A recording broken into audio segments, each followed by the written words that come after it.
Hi everyone, thanks for tuning in. Today's Wednesday morning here in Philadelphia, PA. I found the list of witnesses for the Stauch case. So this is the case of the alleged murder of Gannon Stauch, 11-year-old from Colorado. The person responsible is Letecia Stauch, who is the stepmom. She was born on August 4th, 1983. A female, weight 130, brown hair, brown eyes. This is a PDF document from the Colorado court system for the El Paso Sheriff's Office. So I started at the bottom of the page because the witnesses are civilians. The beginning of the document on page 1 is all the police that were involved, including the police from Horry County in Carolina. All right, so I'm going to page 22 of the document. I want to show you some of the witnesses. So again, it's the people versus Letecia Stauch, and it has a case number. All right, let's look at the very bottom. We have Tom Griffin from Bevel and Gardner, Karen Blackwell from Safe Passage, and we actually have a listing for Gannon Stauch, who is listed as a witness, care of next of kin of Gannon. So the person themselves can be listed as a witness. We have Eugene and Landon, the parents. We have a John Yu, John Wilson. We have Will from Wells Fargo, Ernie Wilson, Kaylee Wilson, Mike Zarkovsky. Then there's a comma XX. I'm wondering if that's redacted. Not sure what that is, comma XX. I wanted to mention about a witness. Now, a witness in court is someone who will sit next to the judge and give a testimony. Things like a videotape from a store, that would be more, I guess, considered evidence, because obviously a videotape can't talk. So the witness is actually people that can speak. And these were important people to the investigation.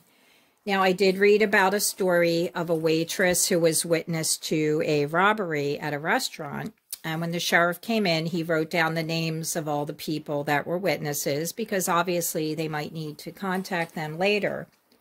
Well, one of the witnesses, the waitress, had an outstanding warrant for an unpaid traffic ticket. So what the sheriff did, he ran the names of the witnesses and found out she had a warrant, and he came and arrested her. So whenever you're giving your name to the police and you're going to be a witness, your name becomes public record also. So this document is a public record. So all these people are now listed. Now, if you don't want to give your name and the police find out who you are, you will be subpoenaed. So you will be giving like a summons to appear.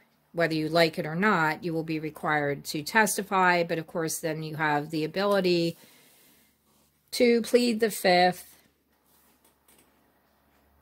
And the Fifth Amendment, so you're right not to incriminate yourself. And you would need to speak to an attorney about that, because that's a legal issue now. So let's go through some of the other witnesses. This is page 21. We have Kirk Valetska from Widefeld District 3. That I think that is the school district. And, you know, Letecia Stauch was fired a few days before Gannon went missing because of inconsistencies in her resume or her, you know, background, not her background check, but her, when the district looked into, I guess, her previous employment. So she had only worked for the one particular district for like a few days in January, and then she was fired. So that I'm wondering if that might have set her off a little bit. So let's just go through page 21 of 23. We have Marcy Whitman, Russell Ty Tutt from Norwood Development, Leanne Troutman. We have Tony from Subway. This is on 5754 Palmer Park Boulevard in Colorado Springs. Connor Treyer, Bruce Thomas, again, the comma XX, and I need to look that up. I'm not sure what that is. If anybody knows, leave me a comment. We have Tiffany from Conoco, 428 West Garden of the Gods Road in Colorado Springs. I'm thinking Conoco. I was going to look that up before I started. I'm thinking that might be like a gas station. There's a Christopher Smith. There's a Becky Strub. Well, she's from the Colorado Springs Police. We have Stephanie Smith from Come and Go, which K-U-M and Go. 8050 Fountain Mesa Road, Fountain, Colorado. So I believe that store is like a convenience store, and someone had said they had seen Gannon or seen a young boy with a description of Gannon, but that never panned out. He wasn't actually there. Pamela Smith from the Colorado National Heritage Program in Fort Carson, Colorado. There's a Brandy Smith also at the convenience store, Eugene Stauch. Now remember, the father, the bio-father of Gannon is Eugene Albert Stauch. So this might be the father, perhaps. I'm not sure. Maybe they're just listening.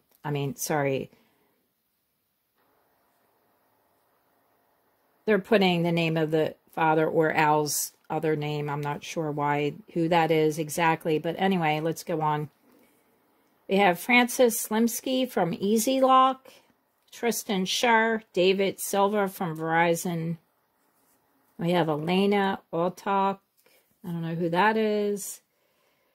Of course, I'm not saying exactly the profession of all these people. Some of them might be friends or maybe people that possibly were witnesses. Maybe they saw her driving. They're just regular people like you and me. All right, let's go. I'm just going to go from the bottom. Whoops. I need to go back. I'm sorry. My tablet is very sensitive. And let me go back to where I was.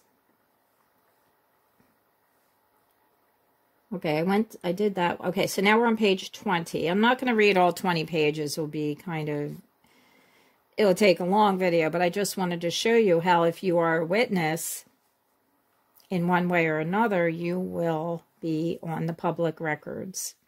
We have Vadim Siegel, Patrick Scharzl, Norma Seacrest from Butler County Coroner's Office, who, obviously, how about that? Maybe they found some evidence there. We have Walker Sears, Janine Sanchez, Levi Suarez from Mountain View Electric. Again, a Samantha from Subway, but a different Subway. This is Stetson Hills Boulevard in Colorado Springs.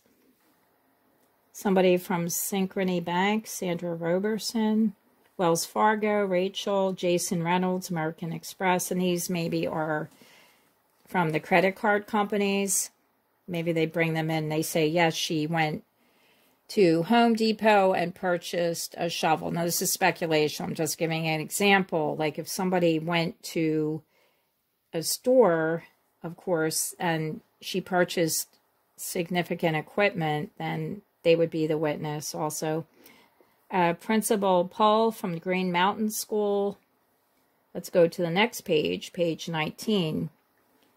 Again, the Phillips 66, which gas station. We have Joey and Nicole. We have Nate from Conoco. Now, this is a different address. It's 4315 North Academy Boulevard. Brandy O'Neill from Come and Go.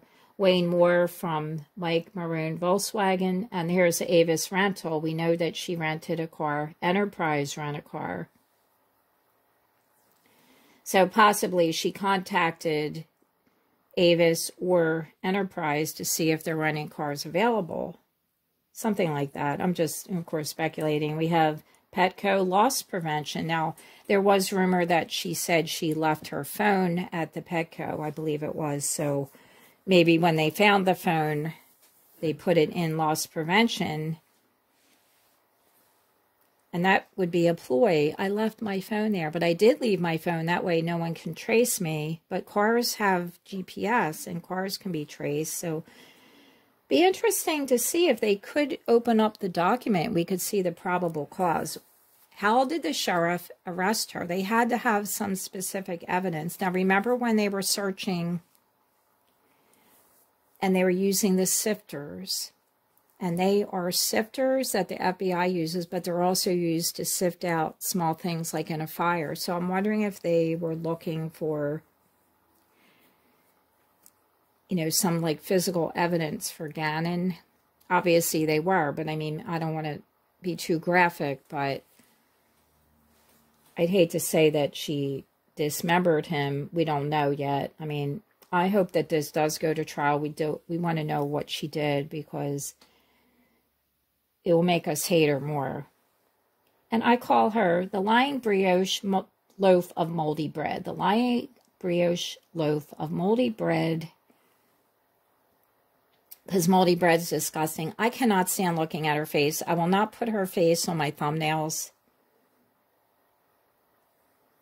We have somebody from Avis again, Ring Law Enforcement Specialist, Waste Management, Vapor Source Manager, Memorial Hospital Security. I mean, we just have so many people. I think there's over 300 witnesses.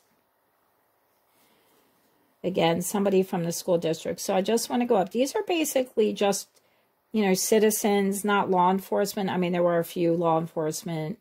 Again, we have Avis. Now we're getting into all the police. We have Colorado Springs Police. We have Zaleski, Liwer, Gamey, Havco, Bayer, and then again, more of them. Let's see, we have Harrell, Davis, Clowder, Voy, Curry, Pillio, Gatewood. Sorry if I'm pronouncing your name wrong. Then we have the Horry County, South Carolina crew. The Sheriff's Office, we have Suggs, Graham, Snyder. So then all the rest of the pages are basically law enforcement. I'm on page 13 of 23, and I'm going backwards. Now I'm on page 12. So at the very top of this document, I'm just going to scroll up to the first page. It tells you the list of charges, which we know that's been publicized since the beginning when they arrested her. Count 1, murder in the first degree. Count 2, child abuse resulting in death. Count 3, tampering with a deceased human body. Count 4, tampering with physical evidence. So I think on Monday when she left with him in the morning and she did something, this is of course speculation now, I think she moved the body later, because it seems like she didn't rent the car till Tuesday. Because on Monday, she used Al's truck. Tuesday, I think she rented the car, saying, we wanted to rent a car because we didn't want Gannon to see our car, which she would recognize, because then he might run away. I mean, it's just a bunch of lies. No one believes her. Okay, let me get rid of that. All right, so there's all the charges. It's real official. So we do have to have the proper court documents, and we have to have a proceedings, because everybody does have a right. You would want to have your rights and get a fair trial if possible. I mean, I don't know if it'll be fair, but hopefully it is a trial, and hopefully she doesn't play. She may not want all this heard. I'm sure they have some graphic details, and if like in the Chris Watts case, I think he just didn't want anything in the public view. He didn't want people to know what really happened, so he just pled guilty. So hopefully with all these charges, it sounds like they have quite a bit of evidence. And I don't know why they won't tell us, because it's not going to affect her trial, because most people, it seems, have heard of this, but I think there's a lot of people that actually don't really listen. I mean, this is more on YouTube about the case than, or some in Philadelphia, they're not going to report. But in Colorado, there's probably not too much reported either. So, all right, so I just wanted to give you an idea of, and then here, well, let me just show you this before we go. They tell you what that means, murder in the first degree, and they give a description. And then the child abuse resulting in death. So they explains a little bit.